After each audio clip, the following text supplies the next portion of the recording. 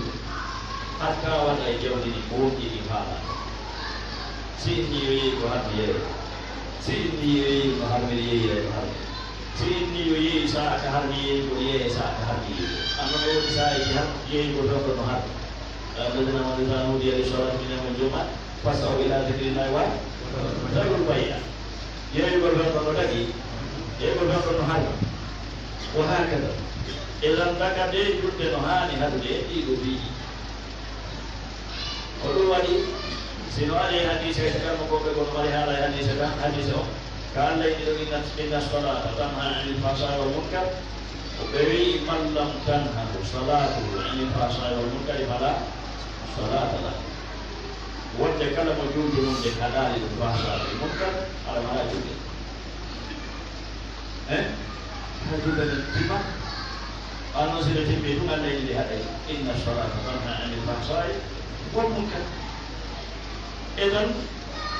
بيوي كسب القرم إنك تبدي أن أنت الحليم وأمني أم نيلو أجو وانقلو الرشيد بيولو تودو ودانو وسبتي والمنكر من المرامي. إذن هذه حدنا تصبصايو يوجد الدور اللي هوني أمورنا الدنيا الله تبارك وتعالى ما يقابل فامي ونبيعي. وصلى الله وسلم وبارك على نبينا محمد وآله وصحبه أجمعين.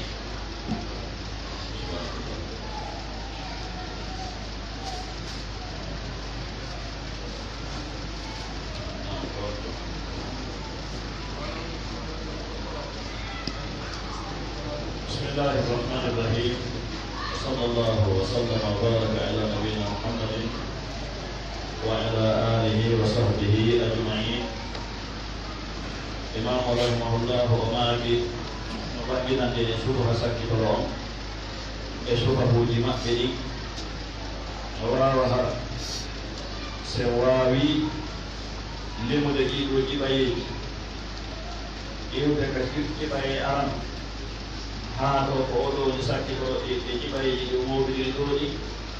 noga sahara ko do ni ibaye sapo e di labo Dia nogas bendita kono nata hagi kono nawawi ala kodo ni jibaye sampu eji di labo ejibaye ji di wajantani ento yimbe belede de no wondi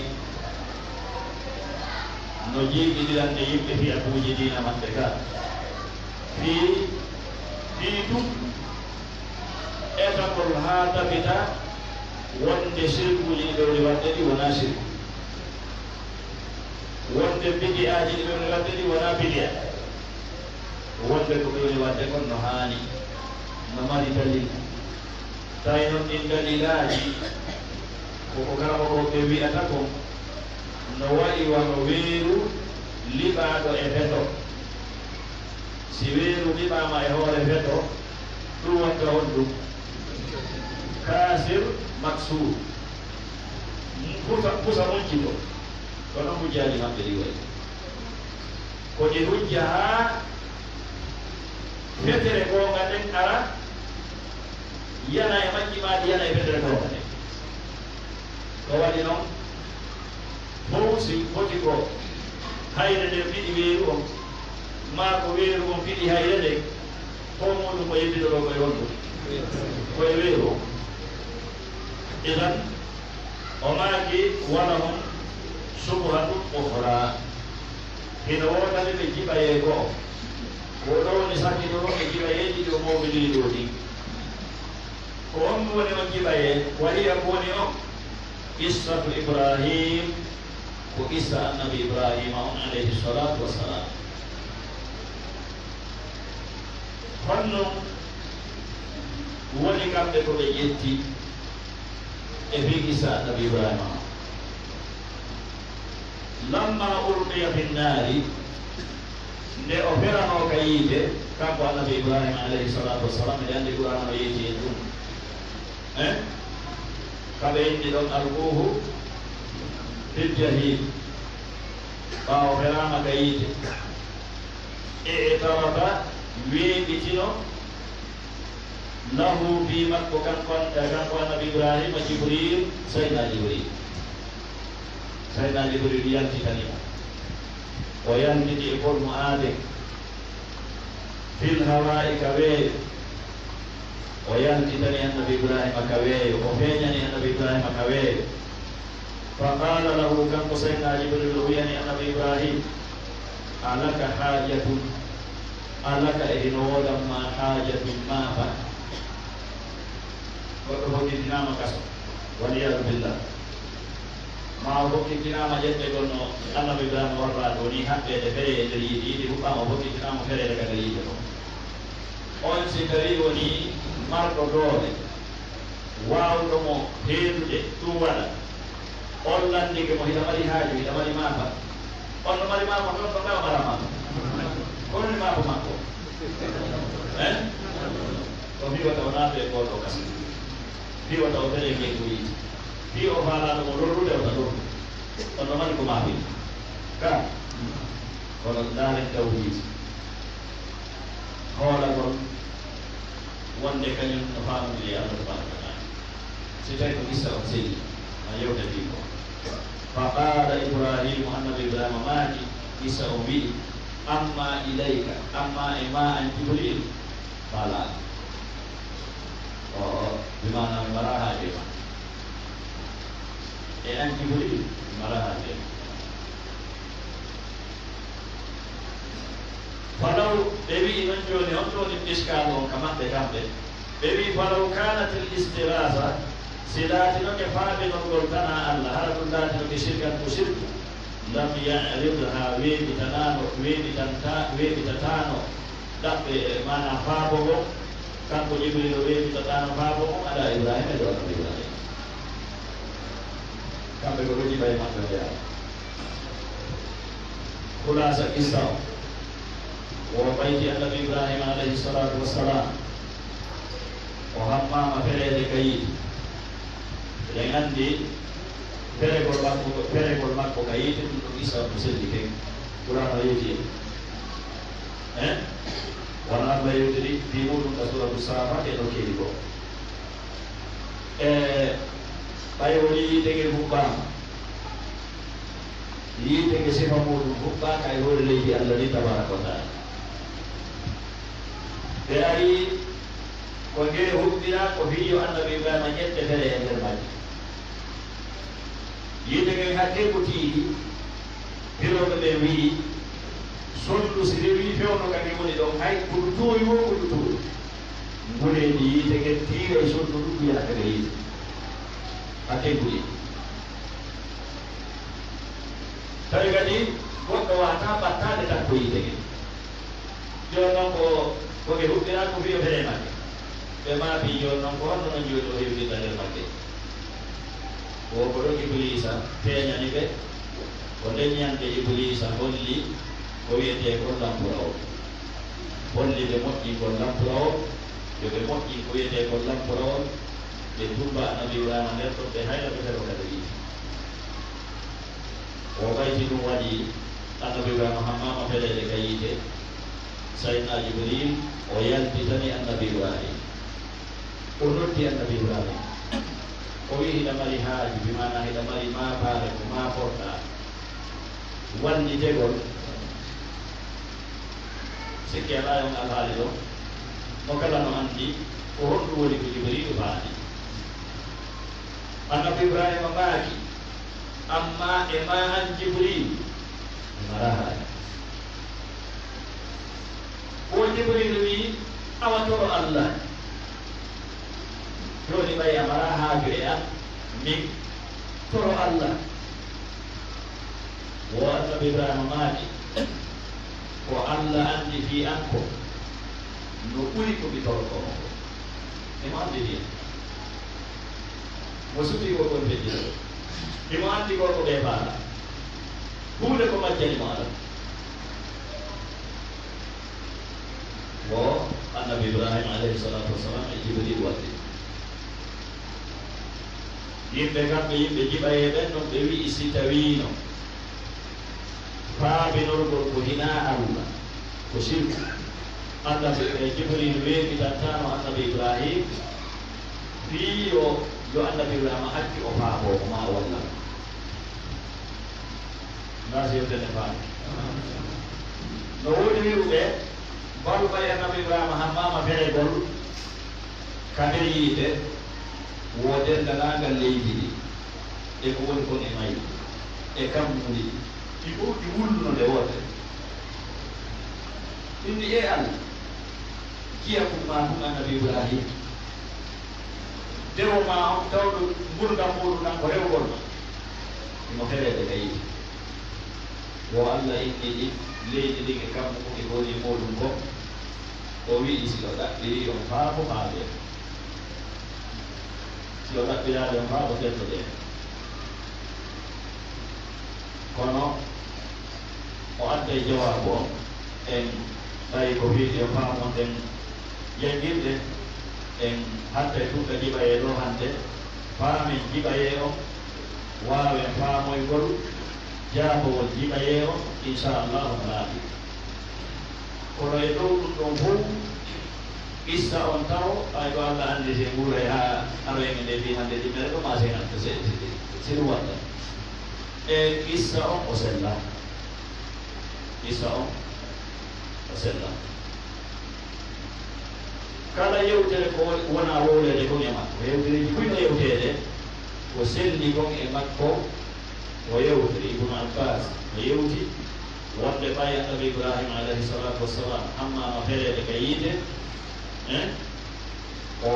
jantino hasbunallahu wa ni'mal wakil hasbunallahu wa ni'mal wakil nden ɗo yewtere himo selli hasbunallahu wa ni'mal wakil annabi Ibrahima nde feɗɗa hammama fereede ka yiide o wurno gonɗon konngol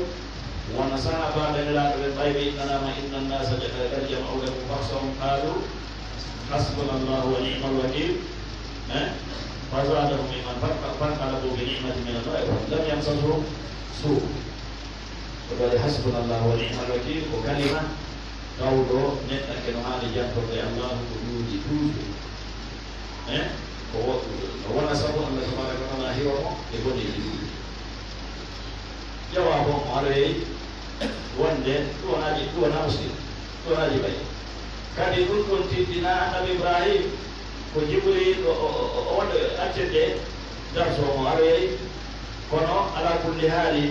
o maaki kanko imam o ɗum ɗo jaabowol ɗum ɗo ngol no wayi o jaabowol on o jiɓayede juwol kono nde no jiɓay mo sakkitede janngude o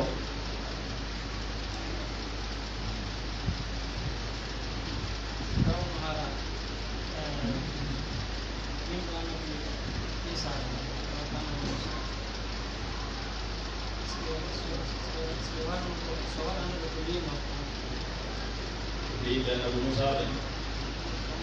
wajib ada sakit di janggut.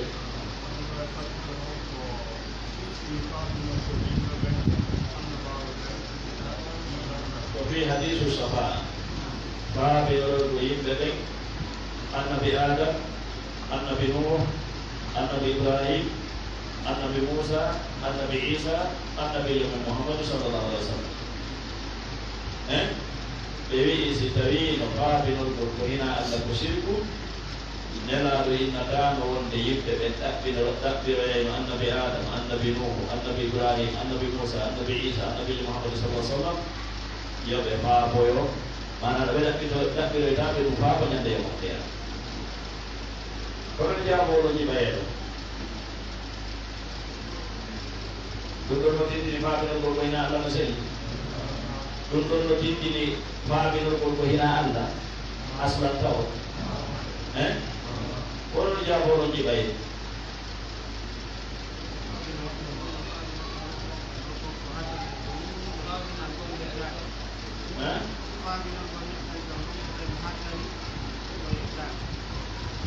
faabinolgol tawgol ngol hino haɗa ko faabinolgol tawgol ngol ko dewal amma faabinolgol neɗɗo huunde nde o waawi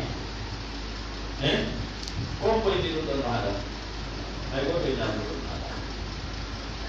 neɗɗo a ɗaɓɓirimo faabo neɗɗo wonɗo ɗon wuuruɗo a ɗaɓɓirimo faabo huunde nde o waawi ngol faabinolgol mino selli ka sella mino selli dalil mum on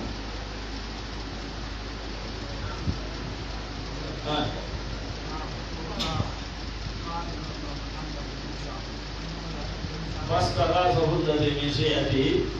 على الذي من قربه Allah ko yewti ɗum ɗon koye laawol aydingol ngal gollanɗon ka koye laawol tabittingol ngal na laawol andingol mana o yewtininaali ɓaawo ɗon yewtere tiddinde konko on waɗuno ɗaɓɓirno annabi Musa faako ɗum ɗon ko sirku ma ɗum ɗon no haɗa amma gollal ngal annabi Musa golligal ɗum ɗon haala mo ɗum ngal ko feere kono ɗum ɗon ko seede wonde ɗaɓɓirgol neɗɗo wonɗo ɗon wurɗo ɗaɓɓirgol mo faako huunde nde o waawi ino jagii misan ɗimmal ngal o wi wono neɗɗo ɗaɓɓirta yimɓe ɗiɓɓoɓe muɗum faako e nder guere ɓe wallitomo sono noon de yidde leyɗe ɗe ɗaɓɓiraniɗa leydi ɓe andanɓe militaire ɓe andanɓe arme ɓe andanɓe ñamete ɓe andanɓe lekkele ɗo fof ko noon e faw ɗo fof ko noon e ɗaɓɓirgol faam idan wona fi ɗum ɗo wona yewtede ko wona yewtede ko fi istirasatul ibada faafinolngol tawmugol ko ɗewa joni ɗo jibrilu si ari hattari e nabi ibrahima jibril no mari doole ka mara doole Allah tabaraka wa taala no wi zi quwwatin inda dil arshi makinin muta'in thamma amin e yaadi ka jibril alayhi salatu wassalam ƴetti ca e yimɓe annabi luutu ɗen wiwɗe biro ɓen inni ko ca e jeeɗi